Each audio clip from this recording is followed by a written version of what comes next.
It was now 2.5 years since the incident of the boys on the tracks. Saline County Deputy Prosecutor Jean Duffy was asked to head up the newly created Drug Task Force.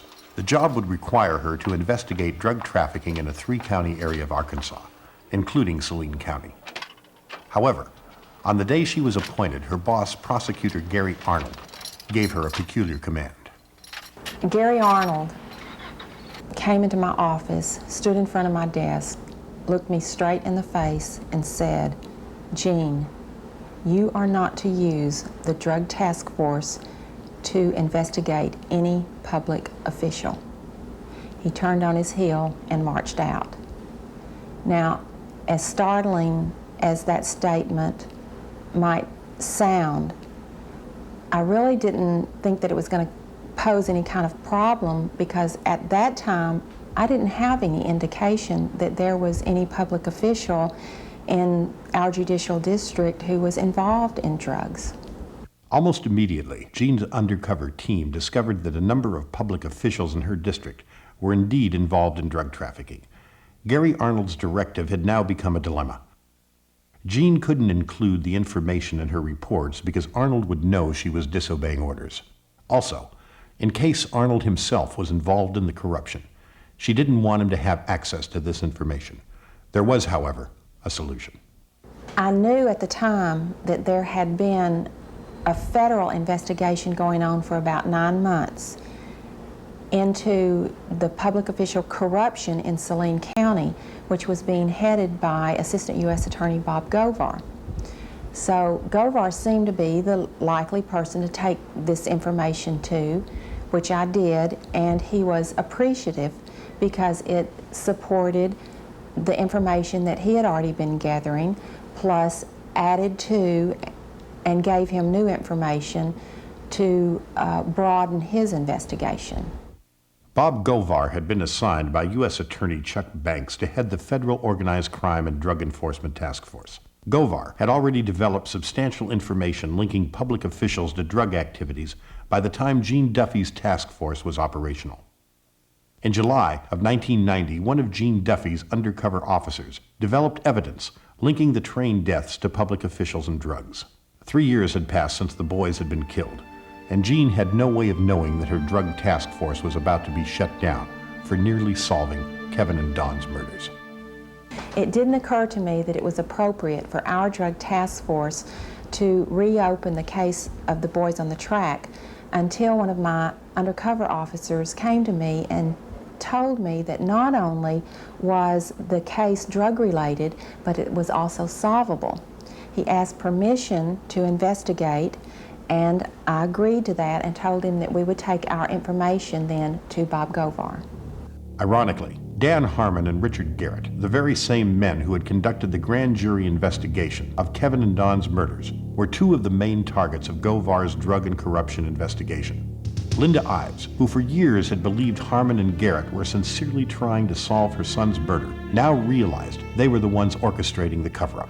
We certainly don't have any suspects at this point in time. It's been quite a while, and I really didn't anticipate that it would take this long when we first started. I'm frustrated in the amount of time that it's taken. Frustrated that we weren't able to accomplish some things we probably should have been able to. Whatever comes out of it, if someone's charged or not charged, the grand jury has done a tremendous job. But it still will leave the open question, if the boys were murdered, who did it? Well, until it's solved, that's correct. To make matters worse, Harmon suddenly became the prosecutor-elect for a 3-county district, which included Saline County. Harmon, who had friends in the Arkansas press, wasted no time in launching a massive media smear campaign against Jean Duffy. He immediately began a media crusade against me. First of all, using the Benton Courier and Linda Hollenbeck as the reporter, and he also used the Arkansas Democrat and Doug Thompson as the reporter. And for some reason, these two people would write anything that he said to them. They didn't care anything about substantiating anything he said. They just reported it. In the next 5 months, there were over 200 newspaper articles crucifying my reputation. Not one thing that they alleged was truthful. They had me stealing federal funds. They had me making illegal arrests. Every allegation that might destroy my credibility was made. I could have played the same game Harmon was playing and reported to the media the information that I had about him, and truth would have been on my side. But this would have jeopardized the federal investigation. And I wasn't so concerned about public opinion of me because I felt like in the end all the truth was going to come out, because at this point I still had faith in the judicial system. Harmon was pounding Jean from every angle. He influenced the filing of a $1.2 million lawsuit against Jean. He facilitated the sabotage of task force records through a fiscal officer who was reporting to Harmon. And he was threatening task force informants whose names had been given to him by a task force agent Jean had fired. By September of 1990, Harmon's smear campaign had reached a critical point, and Jean knew that unless Harmon was indicted, her days as head of the task force were numbered. Govar repeatedly assured Jean that indictments against Harmon and others were imminent, but they did not come in time to save Jean's job. According to Govar, his boss, U.S. Attorney Chuck Banks, was the holdup. The members of my board of directors had warned me for several weeks that they were not going to be able to continue to support me in the face of all of the bad publicity. And in fact, when they did fire me finally in November, it was not because of anything that I had done wrong, but because I had become, in their opinion, ineffective because of all of the bad press. I had 7 undercover officers working for me. They were family men who needed jobs. 5 of them resigned in protest to my firing. Although no longer head of the task force, Jean and the task force officer who had been investigating the train deaths continued to gather evidence. In December of 1990, Jean and her officer went to U.S. Attorney Chuck Banks with their case. This signaled the beginning of the end of the federal investigation. Although Banks promised Jean and her officer they could testify before the grand jury, that never happened. However, several witnesses developed by Jean's task force did testify.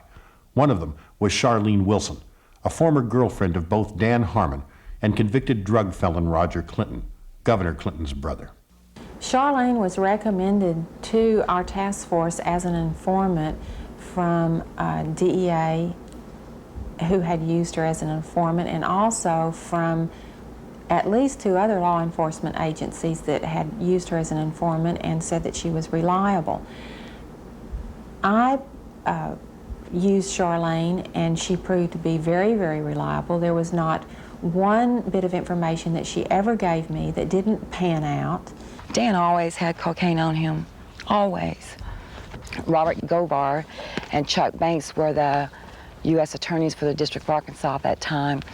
I was subpoenaed to testify on behalf of the drug trafficking and the cartel, more or less is what it was, that had to do with Dan Harmon. I was asked quite in depth about the drug trafficking that went on with Dan Harmon, Mr. Clinton, Roger Clinton. The very afternoon that Sharline testified before the federal grand jury, that the whole investigation started to unravel. I had taken in 4 informants to be interviewed to testify before the federal grand jury in Saline County affairs. They were actually never interviewed and were in fact badgered and harassed and told to leave. I received a phone call, and they told me that I had made a very big mistake. And I was assured by the U.S. Attorney's Office that my name, that my testimony, that my statements, that the people that were on that witness list would never, ever be revealed. Well, ha ha, you know. Someone in the U.S. Attorney's Office had given Mr. Harmon a list of the effective witnesses, you know. That don't give you a very good feeling. I'm scared of these people. I'm very scared of them. Even with her job and reputation gone, Jean knew too much and was still a threat to Dan Harmon. One of his first acts after taking office as district prosecutor was to call for a grand jury to investigate Jean. The jurors, however, quickly realized Harmon's accusations were untrue and refused to indict her. Harmon's next step was to subpoena Jean and force her to hand over the information she had uncovered about him and other corrupt Arkansas officials. I refused to answer the subpoena because, in the first place, it was absurd for Dan Harmon to be conducting a grand jury investigation against himself. But if I had brought in any information about him, that would have put the very lives, probably, of the informants and witnesses in jeopardy, and I was certainly not willing to do that. If I had gone in and refused to turn any information over to them, I would have been jailed in Hot Spring County.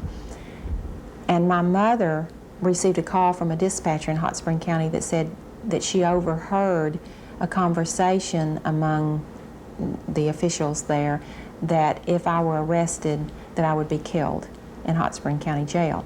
So I refused to answer, and when Judge Cole issued a felony warrant for my arrest for failing to appear, then I left the jurisdiction.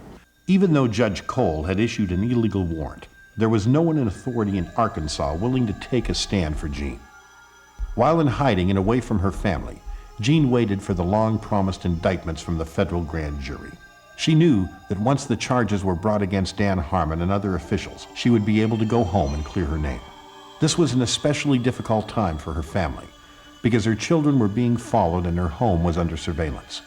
Weeks turned into months.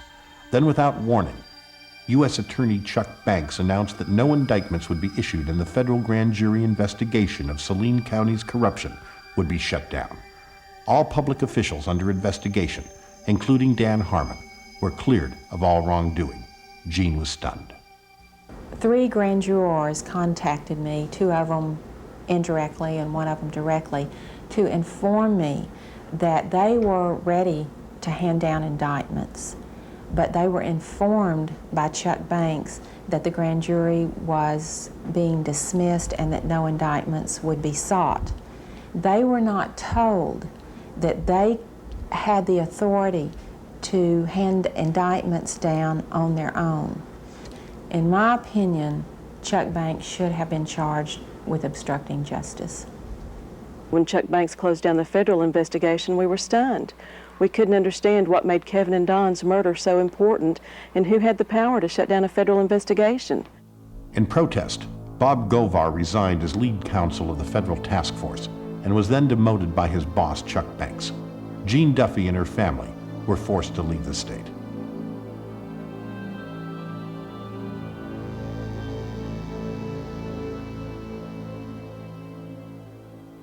It was now 5.5 years since Kevin and Don's murders.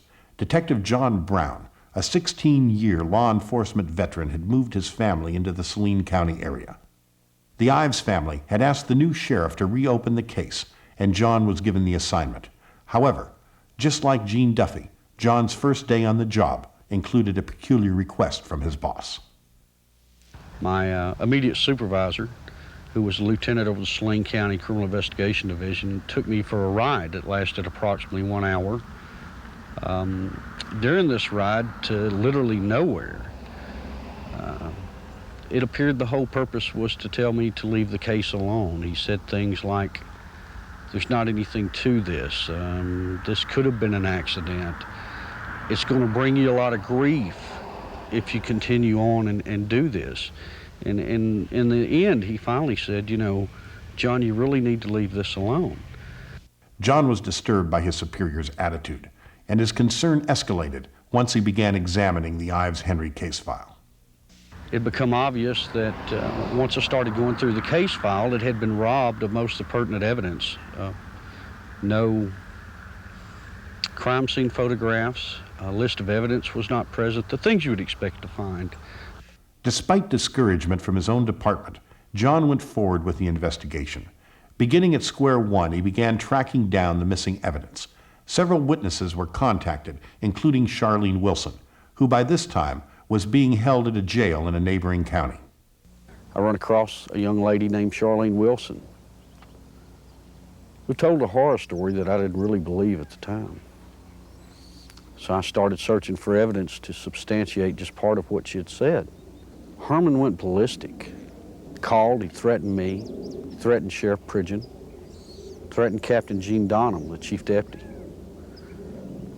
All because I talked to this one woman. Sharline believed she had been set up by Dan Harmon in retaliation for her testimony against him. The team of Prosecutor Harmon and Judge Cole managed to convict and sentence her to an unbelievable 30 years in the Arkansas Department of Correction. Guess who arrested her?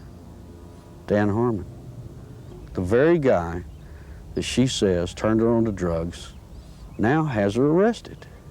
Dan Harmon, he walked to me, handed me what was supposed to be a search warrant, and he said, "Bitch," excuse me for saying that, "I told you if you ever brought my name up or brought anything up about the past dealings that we've had, that I'd take you down." He said, "You're going to prison.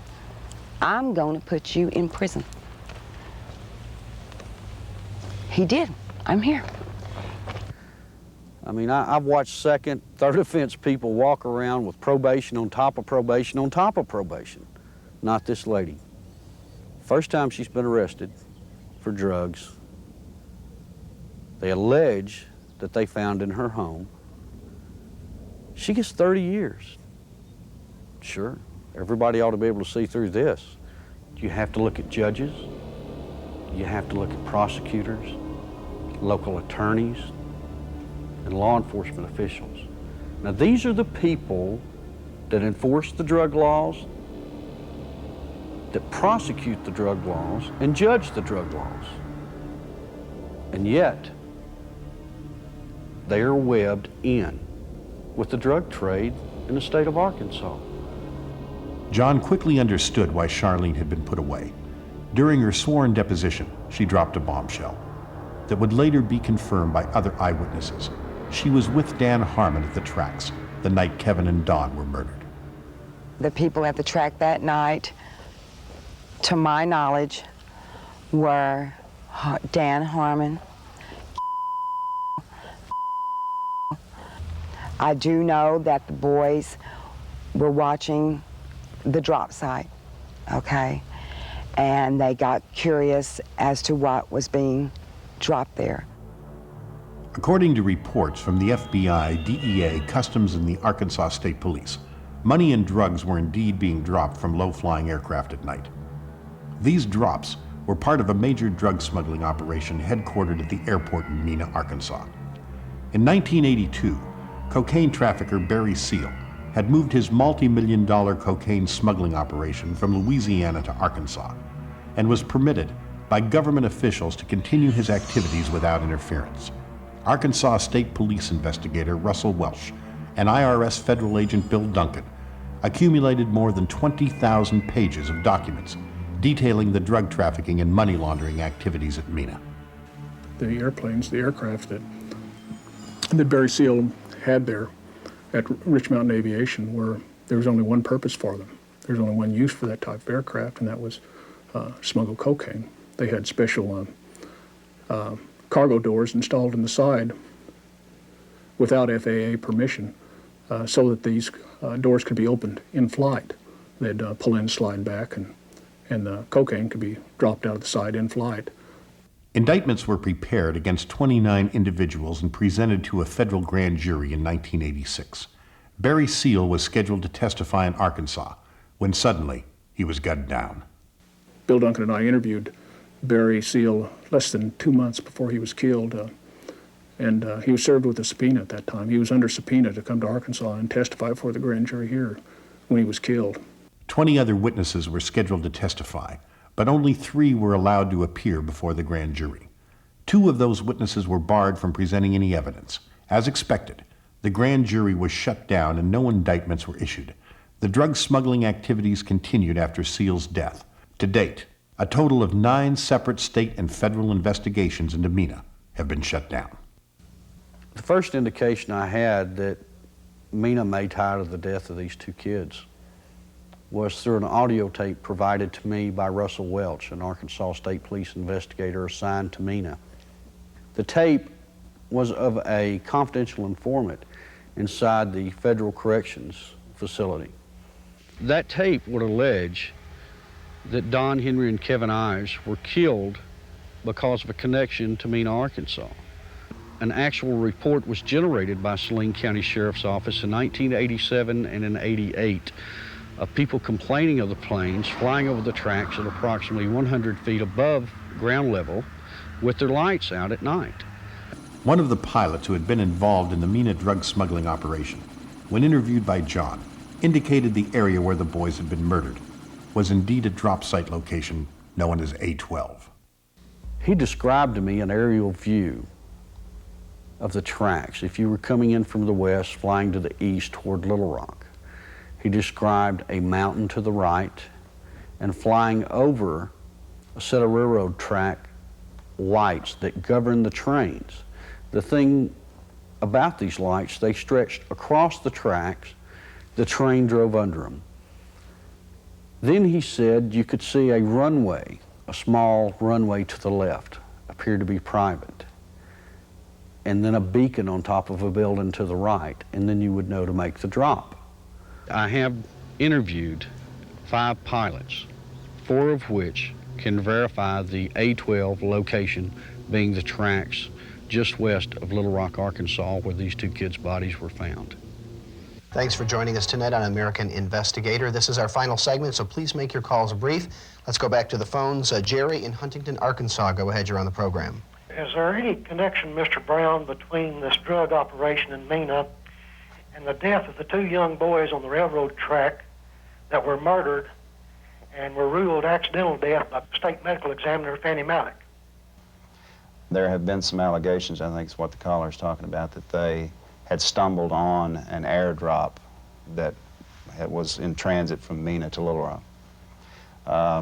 Any evidence well, for that? Again, you know, without saying too much, there is going to be some testimony from me that, and it's very little, but there is some connection just that I know of.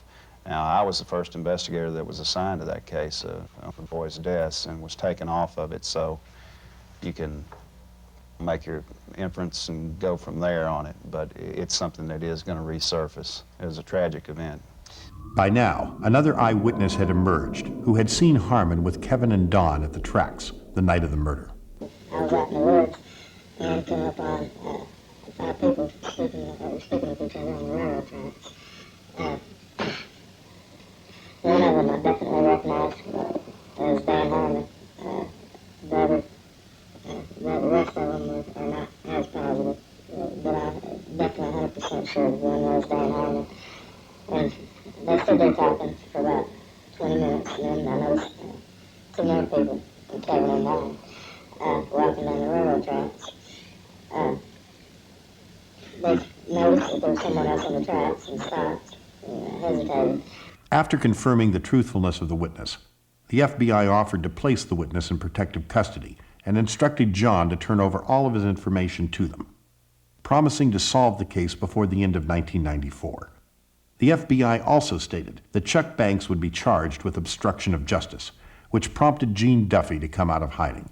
In June of 1994, Gene and John Brown met for the first time. During that meeting, she would share with me all of her files. At that time, I realized why I had not been allowed to look at the 1990 federal grand jury investigation that was conducted during the time frame she was still in Arkansas. It was then I realized why she was really run out of town. It was real shocking to find out that what Gene Duffy found in 1990 were the same things I was finding in 1994. Drug trafficking that involved political figures, law enforcement officers, involved in the cover-ups of deaths. 4 years later, separately and independently from anything she ever done, I tracked almost the same thing identical that she did. Right straight to law enforcement personnel, right straight to the state capitol. At the Arkansas State Capitol, Governor Clinton shared an adjoining office with state drug czar Robert Shepard. Shepard, a former sheriff from Dan Harmon's district, was appointed by Clinton to lead Arkansas's so-called war on drugs. On at least 3 occasions, Shepard attempted to suppress investigations into Kevin and Don's murders. In 1990, Shepard paid a visit to U.S. Attorney Chuck Banks to persuade him that Gene Duffy should be ignored. In 1993, Shepard told John Brown that his career would be better off if he concentrated his efforts elsewhere. And in 1995, FBI agent Phyllis Cournan reported that Shepard had attempted to interfere with the case. The fact is, we know who killed these kids. The problem is now, how long are we going to wait? How long is it going to take before we make the decision that we're going to indict the murderers, and we're also going to indict the people that covered this thing up? Paula Casey, the U.S. District Attorney in Little Rock, has said, we're not going to talk about airplane drops. Why? That's why they were killed. How long do they have to go before justice prevails in Arkansas? When the MENA connection was made in my mind and I looked back on everything that had happened, I knew it was the only thing that had ever made sense to me. And this information had been available for years, but had been suppressed. Of course, now I look back on the chain of events and realize that I likely caused the shutdown of my own investigation. It's clear to me that the turning point was when I gave Chuck Banks the information developed by my task force that the boys were killed because they had stumbled upon a large shipment of drugs dropped from an airplane. In my heart, I feel that that was a red flag that caused Chuck Banks to close the investigation down before it led to MENA. Early on, the media did extensive coverage on Kevin and Don's death and helped us to keep pressure on our public officials over this case. But when it came to the political pressure, the MENA connection involved, they dropped the ball, perpetuating the cover-up. There's some people in the media that know the whole story. I had a reporter call, and I met with him, and it became obvious that he knew a lot more about MENA, Arkansas, the ongoing drug operation in Arkansas, money laundering. I mean, this guy was phenomenal. He even had records. He had done his own research. He'd been doing it for years. He works for a major newspaper in Arkansas now. And I said, you've got all this. I mean, you've got the story. Why don't you print it? And he said, do you really think they'd let me print this? He said, there's no way, John. And freedom of speech is supposed to be alive and well. And this man tells me he can't print the truth. It was now more than 8 years since the incident on the tracks. The pieces of the puzzle had finally come together. Eyewitnesses had implicated several people in the murders and subsequent cover-up, including Prosecutor Dan Harmon, Deputy Prosecutor Richard Garrett, Sheriff Jim Steed, and Officers Jay Campbell, Kirk Lane, and Danny Allen. Throughout his career, Dan Harmon has been protected by the powerful and corrupt in Arkansas. In 1990, he was arrested on 4 misdemeanor counts of tax evasion. At his arraignment, he was ordered to take a routine drug test which would have allowed him to go free. He refused and spent 18 days in jail. Harmon was later convicted of one of the charges and was sentenced by the notorious U.S. District Judge Henry Woods to 1-year probation, the absolute minimum allowed. As a result of his conviction, Harmon's law license was suspended. The suspension, however, was rescinded after a long list of high-ranking Arkansas officials, including Attorney General Winston Bryant, testified on Harmon's behalf. For many years, Bryant had been involved in the MENA drug smuggling investigations. More recently, at least 15 domestic violence complaints filed against Harmon by a number of his ex-wives have surfaced. The complaints, some of which Harmon has admitted to, range from holding a gun to his wife's head to biting off the thumb of one of his victims. Charges were never filed, and the reports were kept from the public by Harmon's friend, Benton Police Chief Rick Elmendorf. Dan Harmon continued to receive extremely favorable treatment from the Arkansas press. His continued re-election as Saline County prosecutor also gave him control over the drug task force, Gene Duffy's old job.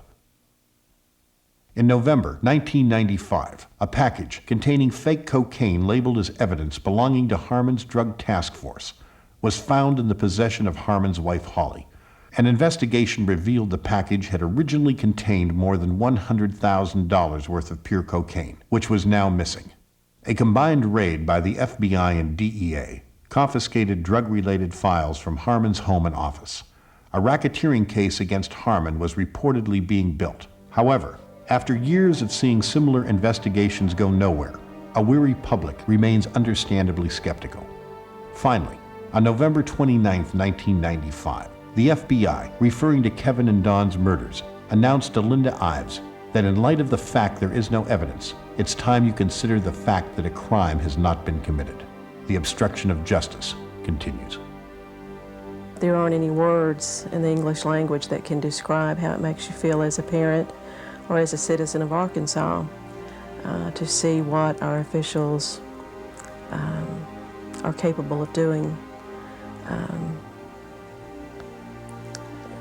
You know, I think we were just kind of naive, common, ordinary people. Got up and went to work every day and came home and went to bed and assumed that everybody else did the same thing and tried to do what was right. And I think Kevin's death has been the rudest awakening that anybody could ever have to see what really goes on and to see what's important to elected and public officials. This is not a political issue with me. We were never a political family. Our lives revolved around the ball field and going to the lake and all of the things that a family does until the Arkansas political machine reached into our lives and destroyed the tranquility that we had. And I want the American people to know that we have to stand up against this kind of corruption, and we have to hold our officials accountable and make them work for us instead of against us. In my experience, I believe what is happening here in Arkansas is only a small sample as to what is happening nationwide, and I believe that all of America has to stand up and rescue the American system of justice.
Hello, my name is Pat Matriciano.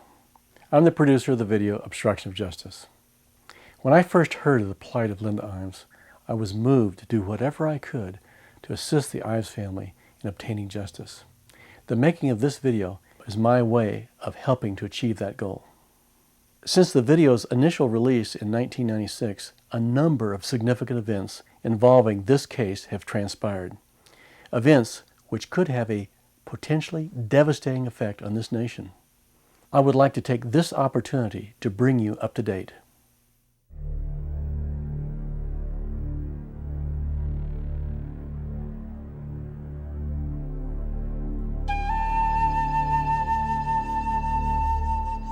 After nearly a decade of character assassination by Dan Harmon and members of the Arkansas media, Jean Duffy was finally vindicated.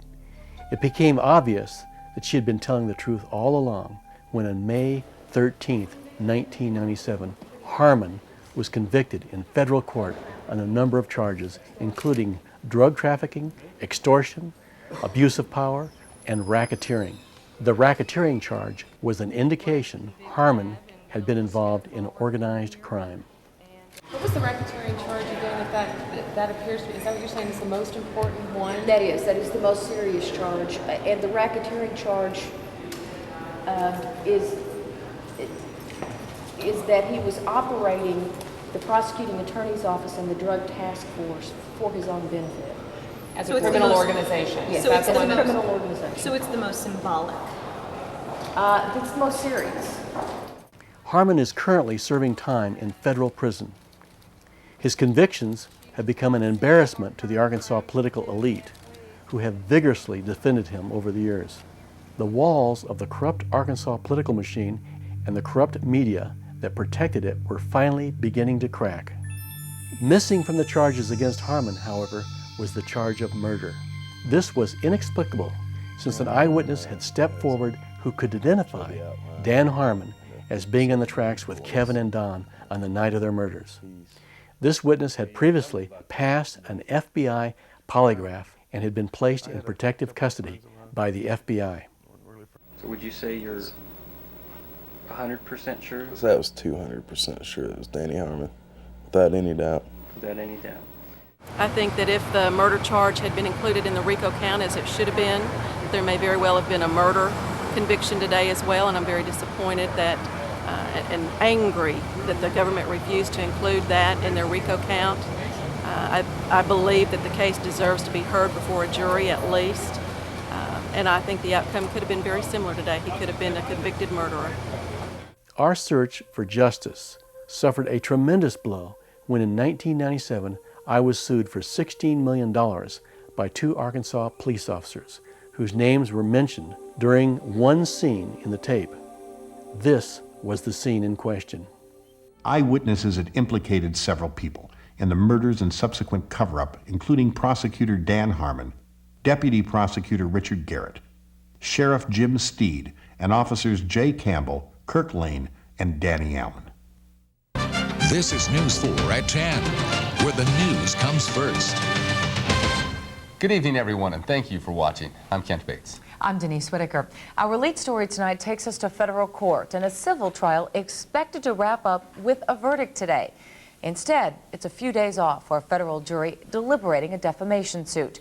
The suit claims two Pulaski County deputies are wrongly connected to a double murder. Bob Clausen joins us from the News Center with more. Bob? Well, Denise, this is all about a documentary that outlines the murder of Don, Henry, and Kevin Ives, said to have been killed by a train initially, but some investigators say that they were murdered after witnessing a drug drop back in 1987. Over the past 5 days, the jury has sat through testimony defending and attacking the documentary. Tonight at issue, did the documentary's producer wrongly attach Lieutenant Jay Campbell and Lieutenant KIRK Lane to the alleged crime, and should they receive compensation? If we lose this suit, this is not a blow just to us. We're just little people. It is a blow to everybody that's in the media, every television station, every video producer, every movie maker is going to be held accountable in a way that is very dangerous. Regardless, their attorney says that their reputations have been seriously damaged by the allegations. Now, some people are convinced the young men were killed by law enforcement and that a cover-up began immediately. However, that has never been proven, and that is not the issue before the jury. This is a civil trial. Both men have said that money is not the issue here. They say that they want to be disconnected from the allegations that they played a role in the death of two young men. Bob, thank you. Officers Jay Campbell and KIRK Lane filed a lawsuit in the U.S. District Court against myself and my company. The star witness for their side turned out to be none other than Detective John Brown. While under oath, John Brown perjured himself by claiming he'd warned me not to use Campbell or Lane's names in the video. This was a lie. Brown never said not to use their names, and in fact had insisted to me and my staff that they were indeed the primary suspects in the Ives-Henry murders. Both Linda Ives and Gene Duffy concurred with this conclusion and testified in trial that they believed Campbell and Lane were the hands-on killers and that the government was protecting them. In this unused video clip, Brown once again repeats his belief that Jay Campbell and KIRK Lane are the primary suspects in the Ives-Henry murders. You mentioned Jay Campbell earlier. Yeah. He called me about a month and a half ago and asked me if I'd heard about Lassiter being involved in anything else. Watch what you say, Jay Campbell. Be real careful. Because I've known Jay Campbell for about 8 years. I don't care. You be real careful. Who is that? Jay Campbell's head of the narcotics division for Pulaski County. There's been, rumors circulating in Pulaski County for a number of years about Jay. I have heard several reports of and intelligence reports that he is involved in some stuff he shouldn't be involved in. Well, I've seen intelligence reports where Jay Campbell's admitted that he was telling Dan Lassiter when they were looking at him on drugs.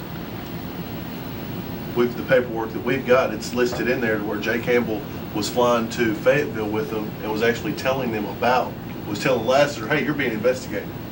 The problem I have with it, he and KIRK Lane both, is are very early on in the Henry and Ives homicide, the two boys on the tracks, their name appeared as possible suspects.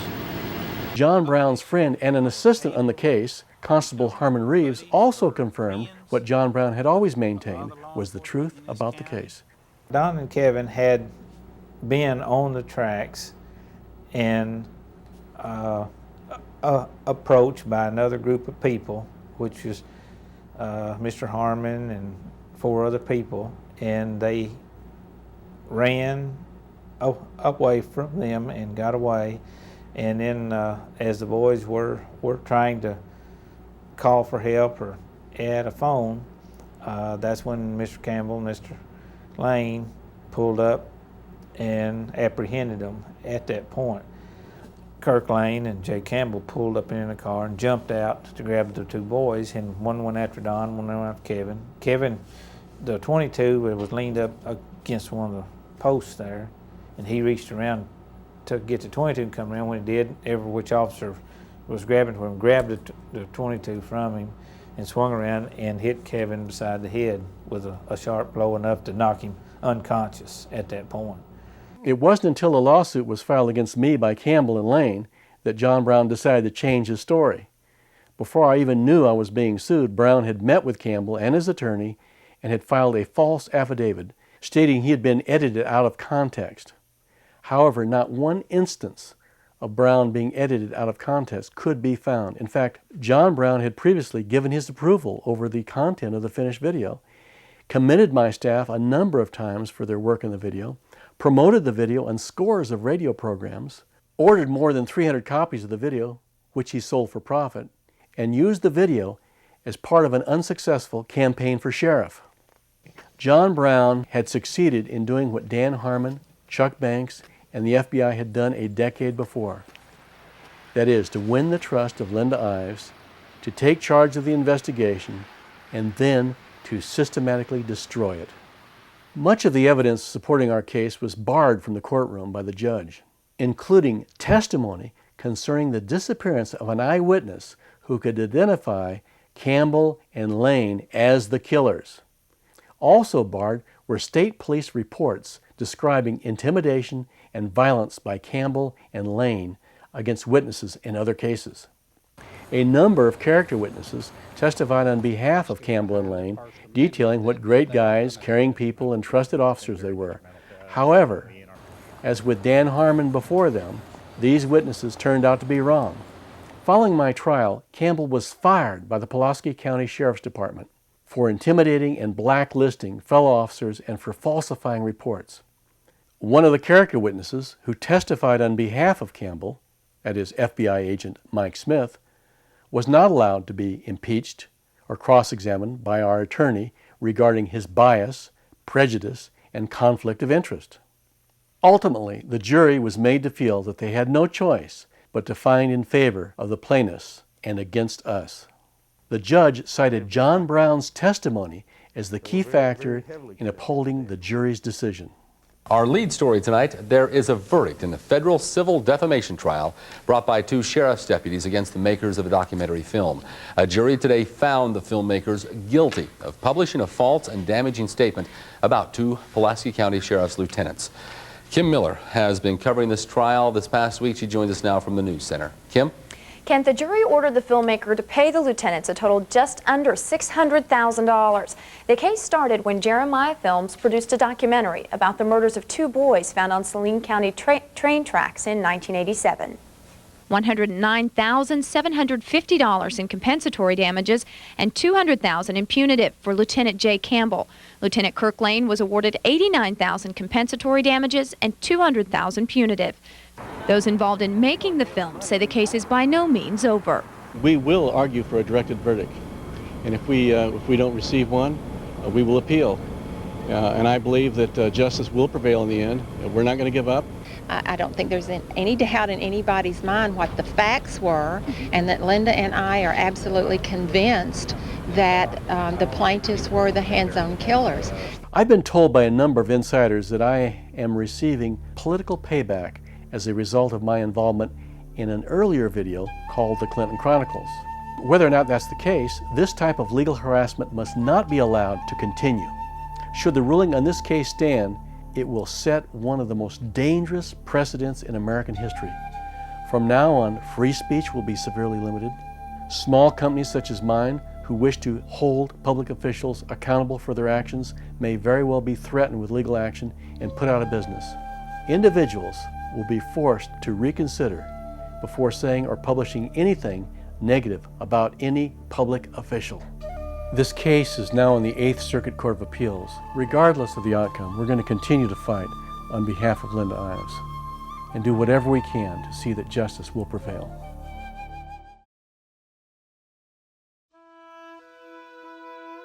Since the finding against the producer of Obstruction of Justice, Pat Matriciana, Jeremiah Films, and Citizens for Honest Government, that finding has now been reversed by the United States Court of Appeals, 8th District, by a unanimous vote of all judges, dismissing all claims by J. Campbell and Kirk Lane, and finding in favor of Pat Matriciana, Jeremiah Films, and Citizens for Honest Government.